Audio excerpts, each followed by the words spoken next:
Thought ఎలా వచ్చింది అసలు ఇట్ సైడ్ ఏషియన్ గేమ్స్ లేదంటే నేను ఇట్ సైడ్ వెళ్ళాలి అని ఎందుకు అనుకున్నారు? What was the reason behind of it?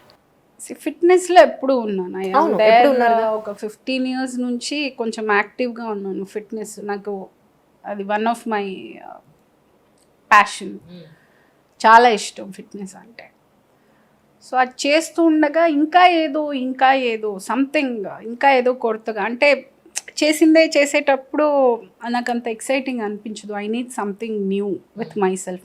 నన్ను నేను ఎక్స్పెరిమెంట్ చేసుకోవడం చాలా ఇష్టం.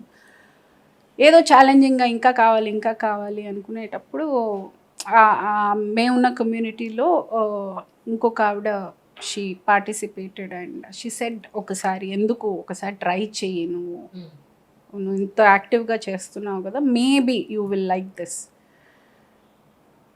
ఏదో ఆడుతూ పాడుతూ అలా చేశాను, ఏదో నచ్చింది, ఇంకా అలా అదొక అడిక్షన్ అయిపోయింది. I felt finally I arrived ఎక్కడో, అంటే ఆ బిలాంగింగ్నెస్ ఉన్న అదే ఏదో కావాలని ఉండేది జనరల్గా నేను ఫిట్నెస్లో ఉన్నప్పుడు. బట్ అది స్టార్ట్ చేశాక ఐ ఫెల్ట్ ఐ అరైవ్డ్. నా అడ్రస్ నాకు దొరికింది ఫైనల్గా. I felt this is what I always wanted.